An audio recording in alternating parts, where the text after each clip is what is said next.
Hello everyone, how are you feeling? Hey. Song is great, right? Big up to everyone not on the beach right now. Just out of curiosity, how many here are visitors? Yeah, awesome. How many are Danish? All right, cool. How many kind of want to be Danish but are not really? Yeah, all right. How many people make music? Or play with music? Ish. This is a little bit, it's like, yeah, I play like guitar. This is like, yeah, I do it a lot. This is like, yeah? Okay, how many people want to do more with music in their life? All right, cool. So, my name is Rasmus, and I run a music school which is just around the corner. It's called Rumkraft, and we teach music technology. I guess it fits in with the theme of Nerdnite, right?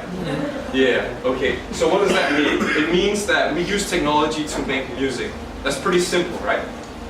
How many people here own a laptop? Duh. Tablet? Smartphone?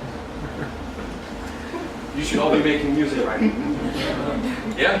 Alright, so it's actually possible to make music on all these devices right now. We can also make it with traditional instruments, and that's all cool. When it becomes really fun, it's the intersection between traditional instruments, the voice, sounds around, nature, or whatever, or coffee shops. And today, I would like to do a little bit of an experiment and try to see what we can create with some of the sounds from in here and from in here. Yeah? So are you with me on this little experiment? Yeah. I don't guarantee that it's going to be beautiful or great or anything, alright? But we'll see where it goes, and hopefully down the line, I hope you get a bit more insight into what music technology is, okay?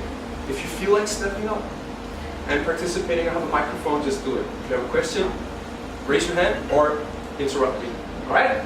Okay, so if everything goes well, we should get something that sounds like this.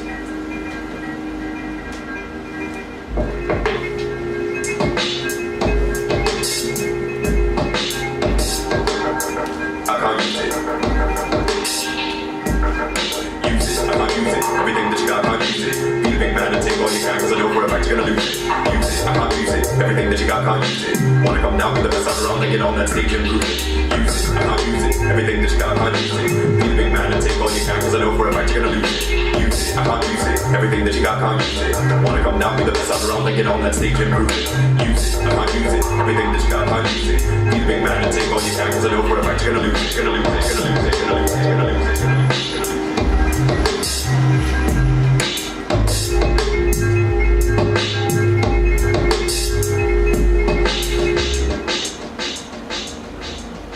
Okay, so that was a little jam I had before you guys came. Yeah? And there's a bit of mixed things in here. And the first thing I would like to do is to clean up a bit. So let's delete all this stuff. And let's take some audio from this glass. Alright? So I have a microphone and it's connected to a sound card, and that's how I get sound into the computer, out of the computer, into the speakers. Okay? So if I record this, which I did earlier as any good cooking show, I will get a file that looks and sounds like this. Excellent, right? You buy this? Yeah, it's actually from another class, but that's it. Right. So the first thing I want to do with this is I want to put it inside something called the granulator. And it's made by this awesome German guy called Robert Henke. How many people know Robert Henke? Oh my god, you are in for a treat. He makes amazing laser installations with sound. He's one of the co-developers of this software, which is called Ableton Live, which is the software that we mainly teach. So the cool thing about this device is that I can take any sound, put into it, and hopefully with a little bit of tweaking, we should be able to make it sound kind of cool and not so glass-like. Yeah? So now, this sounds like a kind of annoying repeated glass, right? I can pitch it around.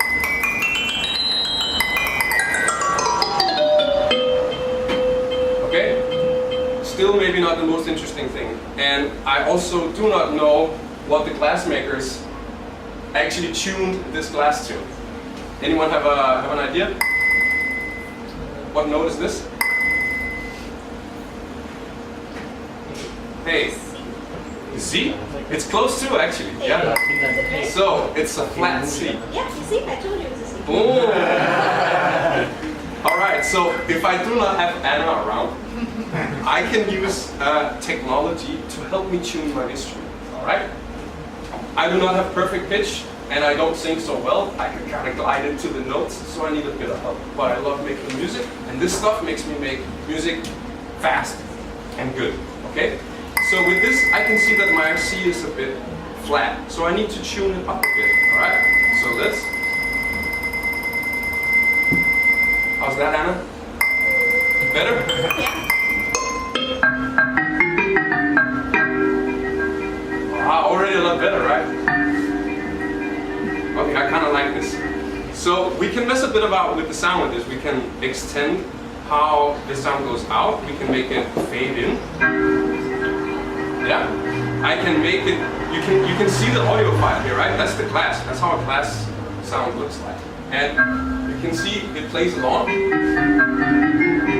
then it kind of scans through the waveform. That's what makes it sound kind of cool and kind of like as if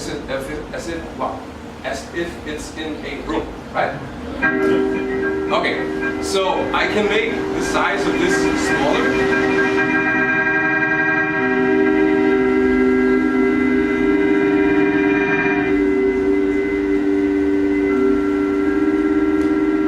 Here, and then we can make it shuffle around.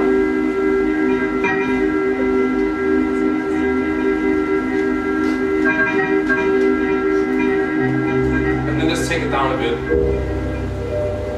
It's too much. Yeah.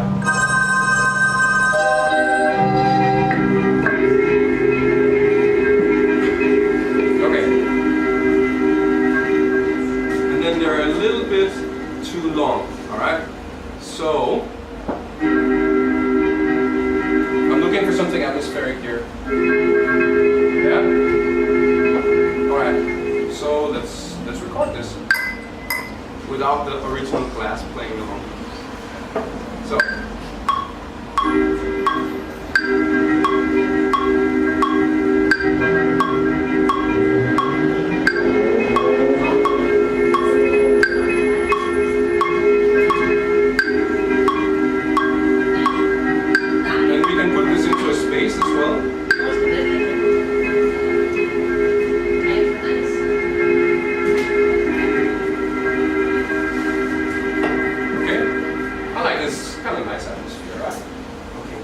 So what's the next thing our song needs?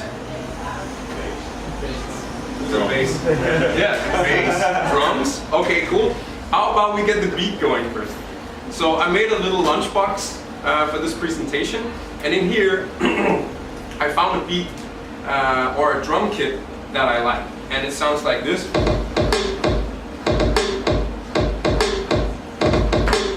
All right. So I can sequence this in. I can take different drums in. I can repeat stuff like this.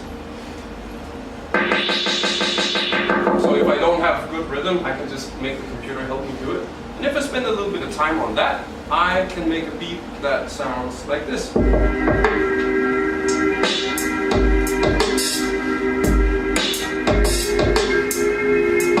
I don't know if you can see it, that it's just counting, you know? It's like 1, 2, 3, 4, or it's like 1, 2, 3, 4, 5, 6, 7, 8, 9, 10, 11, or so it goes kind of fast. And I can go in here and I can say, how about we just take the kick drum now, right? And if we look at the clip of the kick drum, it's down here in the bottom. And I can just add in steps. You see how the more notes appear here? Yeah? And now we're over here. I might have messed up my beat now. Okay, like that. So, I can mix between being Jay Dilla and playing my beats as if I were a drummer, or I can just be straight up programming the beats. Yeah? How many people work in spreadsheets here?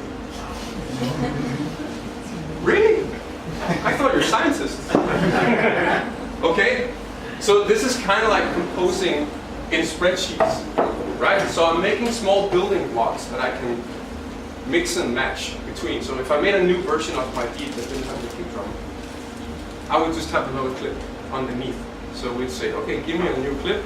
Let's make it like this, and let's take out the kick drum. So it just has the fat kick drum. This one, let's take it out.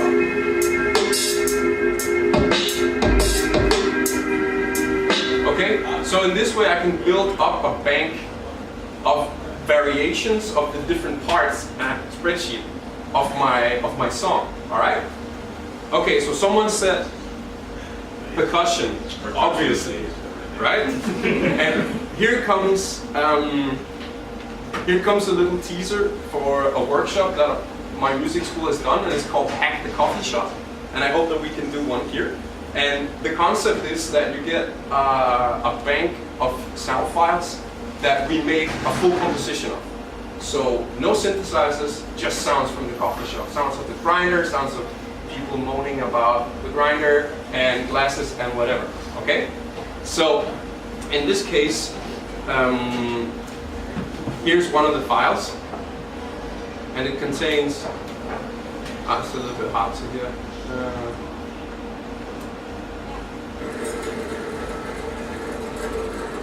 Okay, so that's a grinder, right? Did you buy that? Excellent. That's a grinder from Bellevue. And if we put this into a sampler, just as we did before, but another one, I can play it, and I can use a filter.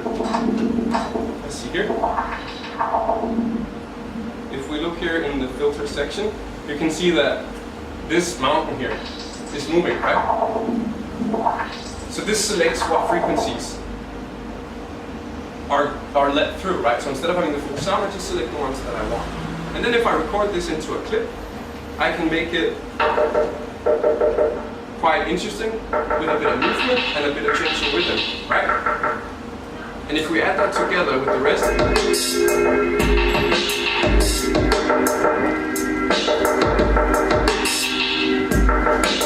we can add some delay to it and some reverb.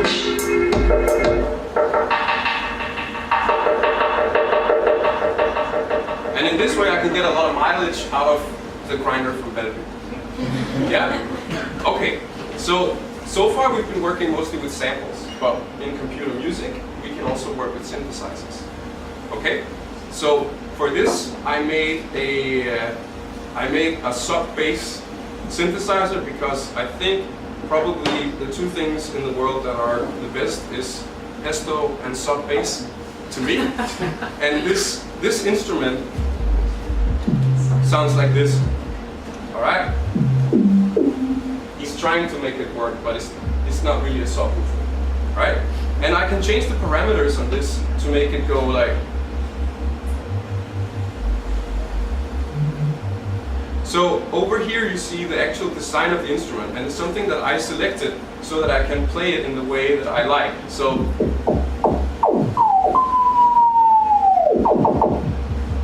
Alright, so I can change the character of the sound. And for this particular one, I wanted it to sound like this. So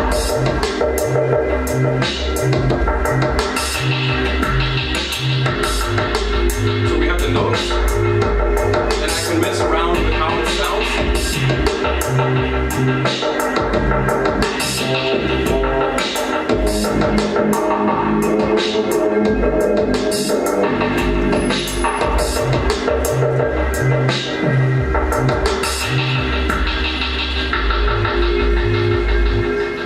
Yeah? Okay. Can you see what's going on here? Yeah, it looks nice, right? So this is actually a keyboard. But the cool thing about this keyboard is I've removed every note that is not in the scale. How many of you have played the game Minesweeper? Yeah. All the scientists have, yes. So imagine you can remove all the mines from Minesweeper. It'd be pretty easy to play the game, right? It's the same with this. We just make sure that all the notes that are not in the scale are out. And I can select about 40 different notes from 40 different scales from all over the world. And I can be sitting and composing in a Japanese scale without spending more than 2 seconds on going into scale and selecting minor, gypsy, hirojoshi, kumi, whatever, right? And I can just play by ear. And that is the whole concept with the way that we're teaching, is that, yeah, you can learn all about the tech stuff, that's cool, you can learn all about music theory, and it'll make you even cooler. But from the get-go, it's hands-on, and we can just play around and make music. Anyone can dance, anyone understands the beat, and can enjoy rhythm, unless you're in music, which is actually a diagnosis in music. Yeah? All right. We have time to add one more thing? Yes. Yeah? Okay, cool. So, again, I cheated a little bit from home, and I recorded my voice. And again, I wish I was better at singing, but I'm not. But what I do is I often use my voice through the computer, and I mess it up, and I make it into something else. All right? So, in this particular case, I did another recording of my voice, and just because I like you guys and I trust you guys, I'll play you the original one. All right? Phones off.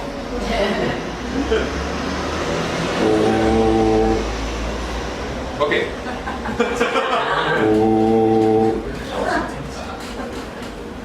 Let's continue. So I'm gonna turn off all this processing stuff, right? Because it's kind of cool, and I want you to hear how it goes from uncool to cool. All right. So I put it into the sampler, and the sampler is the instrument that lets me play it chromatically, right? So I can pitch it around. And I set a loop, so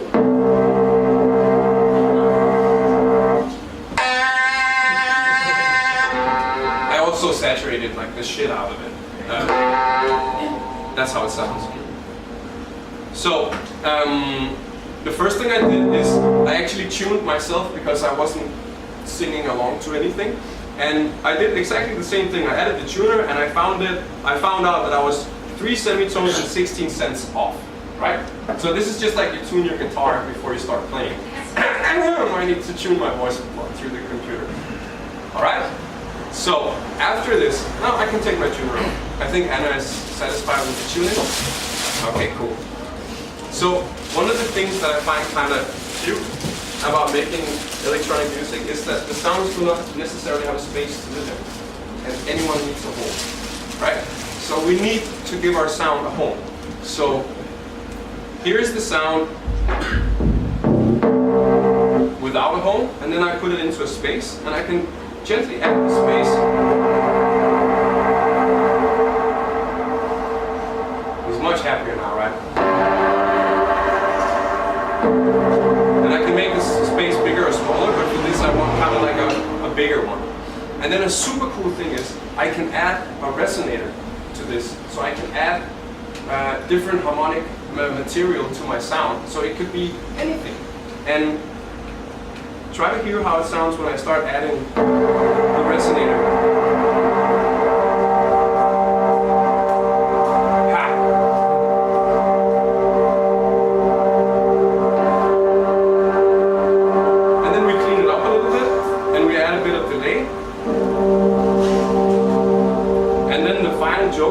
Is that I want to add some dynamics, so whenever my kick is playing, I want my kind of big, spacey, droney sound here, I want it to go down. So here is how it sounds, and then we add in the kick.